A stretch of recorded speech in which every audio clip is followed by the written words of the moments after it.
This is Dolynny TV, ladies and gentlemen. Welcome back to another edition of Edmonton Oilers discussion, and I legitimately mean just discussion today because there is really nothing to get to, right? Obviously, the other day we had that story about the Oilers being sued in Dallas for some unpaid hotel bills. I will tell you that is as much of that as I will touch, simply because I would say something stupid and get myself sued by one of the two people or corporations or businesses or whatever you want to say involved in the lawsuit. So I'm going to shut my trap. That's it. That's all you'll hear of that from me. And really, that was the last big thing in Oilers land. Yeah, the retro jersey came out and it's been pretty quiet since. So tough days here. And of course, now if you don't get where this episode or discussion is going, you're gonna find out very quickly. Is it's just a bunch of rambling. But yeah, so it's tough, right? Is we're now mid-November. At best, we're a month and a half away from the season starting, which means at best, we're about 2 weeks, 3 weeks away from any sort of training camp stuff happening. I don't think I've seen any word on anybody joining camp phase 2 protocol in Edmonton as of yet. So it's been tough. Like if you go to the Edmonton Oilers Twitter stuff today, you see obviously why that photo right there from last year is up on the screen now, is simply because it is Hockey Fights Cancer Month, and I just wanted to throw a little nod that way. Of course, I was at that game last year. That was a hard game to get through. I mean, even before it began. Overall, the game was hard to get through as an Oilers fan, yeah. You might remember that one, but it was a hard game to get through, just even getting through the opening ceremonies of the game. So, yeah, that one was rough. And, of course, that's why that's sitting right there right now. So, that's just off the top right there. But again, right, it's a tough time to get through right now, having no news, nothing to report. Everybody's kind of chosen what they want to look for, what they need, what they want out of the rest of the off season. Some things will happen. Obviously, the Ethan Bear extension still has to happen, and that's not a matter of the Oilers don't want to extend Bear. That's a matter of the Oilers have to figure out what the heck Oscar Klefbom's doing. And I mean, every week we seem to get an update that's still the game plan is he won't be here for the full season, but we still don't fully know. And I mean, that's been the update now for what, 4 straight weeks. So tough go on that front there. So what do you do there?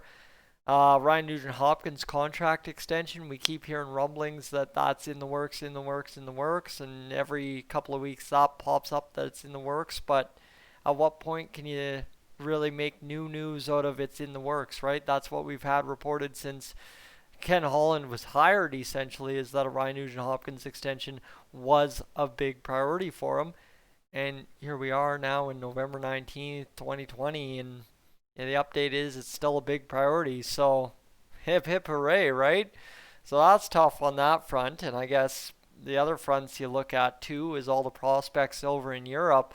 But you can only sit there, and for a guy like me that works 8 hours a day, drives 45 minutes each way each day, well, that's 9.5 hours out of my day. If I wake up at 7 o'clock in the morning and go to bed at 9:30, well, what is that for hours? That's 14 hours I'm awake per day, 9.5 hours gone.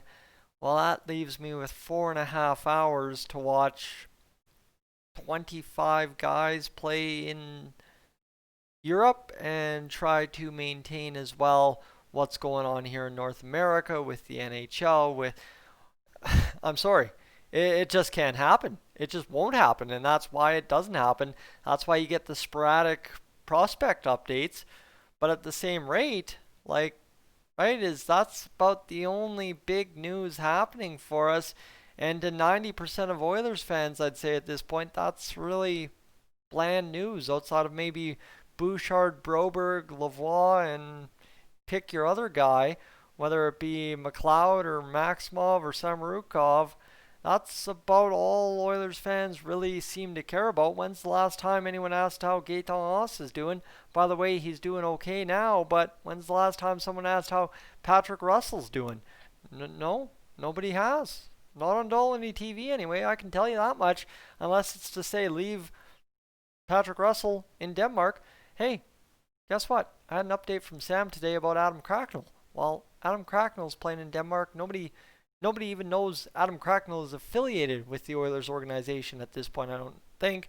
We all kind of lost our minds collectively when he was signed for that deal to be a veteran leader on the Bakersfield club to fill a hole in case like a Kirill Maximov stayed in Europe, which it seems to be the case. So, well, that was big news because everybody thought this guy was going to play right wing with Connor McDavid for whatever reason. Don't ask me, but that was what everybody thought he was signed to do. That's how up in arms they were, but sorry, I exaggerate. It's frustrating, right?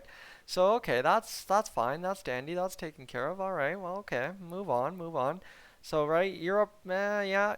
I can't sit there and give you a game review every game 26, 22, 21, 30, 16, 12 games out of a day where Oilers prospects are playing. I can't provide you that update every single day.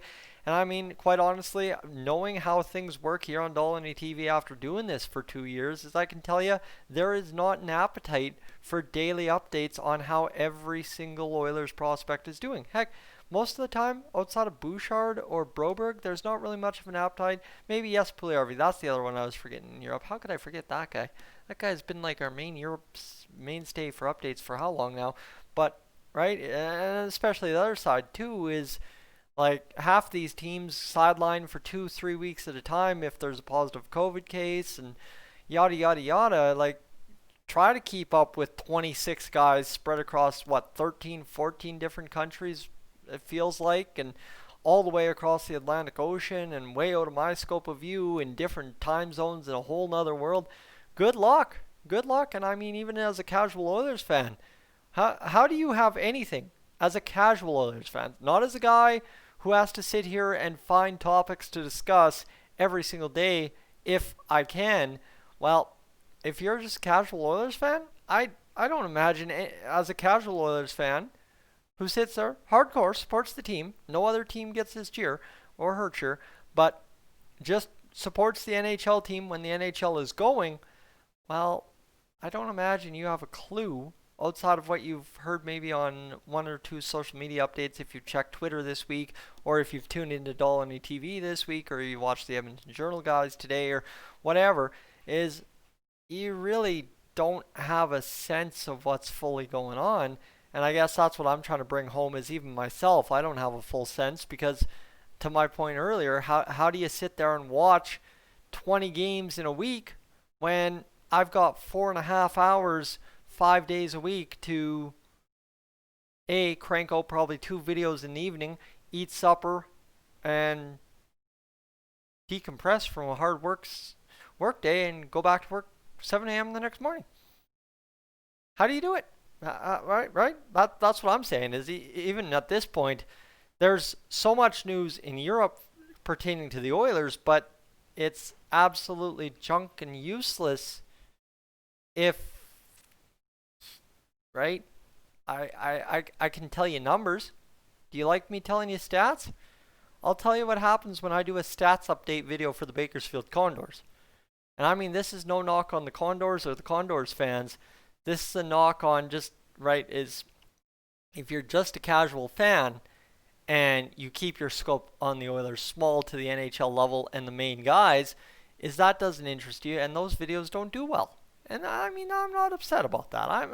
It's a reality after 2 years that I've come to understand, and that's fine. At first I didn't understand it because I thought it would mean something to see what the next generation Oilers players was doing, but I also get it, right? So that's fine. But from that perspective, if you're not looking for that, and I can't provide anything outside of that, there's no way for me to do better than that, and that's tough. So that's what I'm saying is it's tough for me to do better, which means it's tough for you to get better informed because simply put, you and I both do not have the time to spend to rate 60 minutes of hockey where Cooper Marody or I don't know, Raphael Lavoie or Gaetan Oss, Joachim Nygaard, whoever you want to name over in Europe. They're all over there. Heck, Philip Berglund, you want to name him? Yeah, sure. I don't have 28 hours in an hour to sit there and watch how many ever hockey games to tell you, well, Berglund in 10 minutes and 26 seconds of ice time had 2 shots. Oh, the first shot was a beauty. Second shot, it got deflected on the way, but they still counted it for. I don't have time to tell you that. And if I don't have time to give you that detailed information, why would you have time to bother with the stats when you can just Google that if you're interested? And so that's tough there as well. So that's kind of where this gets really interesting, I guess I'd say, is it's kind of a what do you do situation. That's the big news topics in Oilers land right now, is all the prospects. Now you bring it back to North America. I lost a lot of time talking about that, but you bring it back to North America and you just simply look at kind of what's happening as we get ready to go back January 1st, hopefully, but that's a long shot at this point. Eric Francis on CBC this morning, he was talking about, oh man, mid-January. But I will, mind you, Eric Francis said there would be no playoffs, so don't take that guy at his words. Plus, he's a Flames reporter, so why am I even giving him any credibility?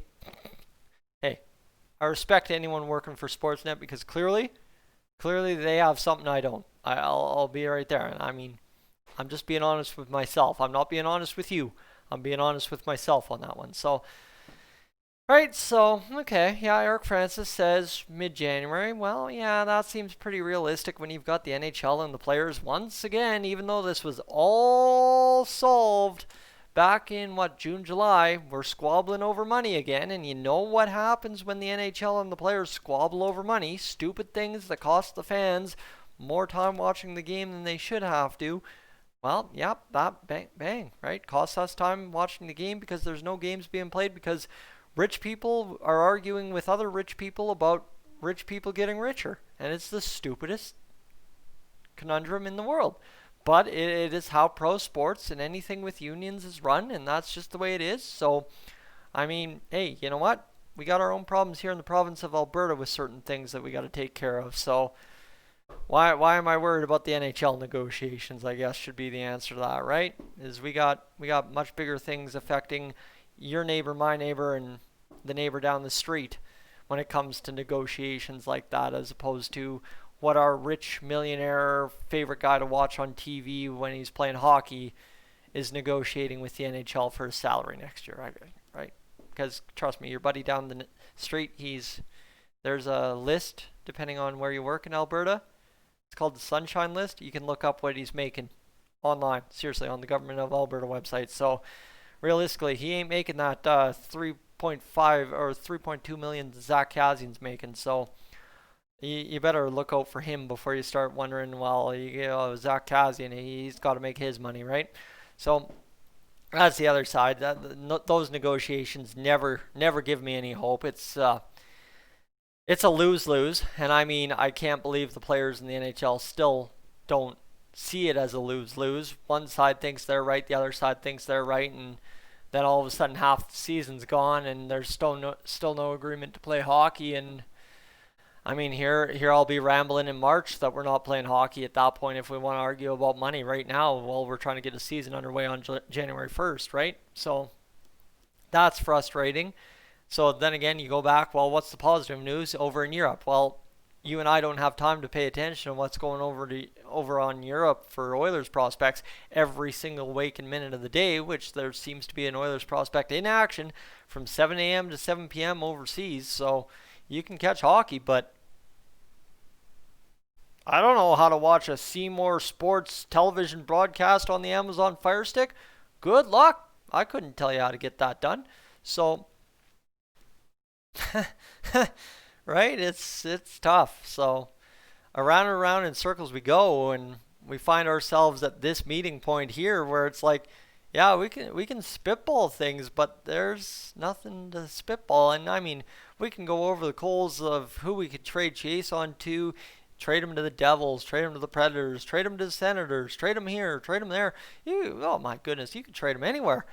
it's a good discussion topic, but at what point does everybody get sick of seeing Dolynny TV post Alex Chiasson trade as the first three words of a title, and all of a sudden it just becomes useless garble that, I mean, that Devils one pretty much was to begin with anyway, even though I did well think it out, still useless. What did that solve, right? I mean, sure, I grew the Dolynny TV audience and gained a bunch of views on that video, but did that make more Oilers news happen? What do you think, Shane? More Oilers news? No. Shane Sterrett's still looking over at those Condors pucks, seeing that those were goals his team scored for him, and he doesn't. Shane Sterrett, he doesn't care about Alex Chiasson trades anymore because he's in Pittsburgh. He's with Wilkes-Barre Scranton Penguins. It doesn't affect him. Doesn't affect him in the least. So, right? Well, my goodness. I could probably actually talk more about a lack of Oilers news than I could talk about real Oilers news at this point, because that's where we're at the quality of news, where we're at the rate of news, and where we're at with the enthusiasm about things. Is we've been talking about a new season since August. January 1st has been this hot topic for months on end. There's snow on the ground. It's been gray for the past 5 days. I didn't even have my high beams on the way home tonight, and I was going snowblind. So it's that time of year, and it's rough. It is absolutely rough. And the hardest part, maybe to sum this all up in a big whopping 17-minute video about nothing, is the fact that right now, on a Thursday night, I should be tuning in to watch the Oilers play the Arizona Coyotes, and we probably go to a shootout. Realistically, that's what should be going on tonight. I should have a game preview already done. I should be wound up to do a game review because it's probably 2-2. Actually, the game hasn't even started. Let's be honest. It's 6:17 as I record this video right now. The game's 45 minutes away. Yeah, I'd be doing my game preview now. So, oh my goodness. It's tough.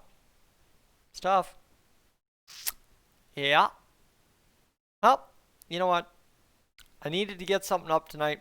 Thanks for letting me vent. If you've stuck with me for 17 and a half minutes talking about absolutely jack crap nothing, you're a trooper. You're the reason Dolynny TV keeps going. Thank you, ladies and gentlemen. I'm Tyson, this is Dolynny TV. I think I've talked long enough. Supper's ready, so I'm going to go eat that. And maybe, just maybe, we'll talk again later tonight. Guys, I am up on out of here.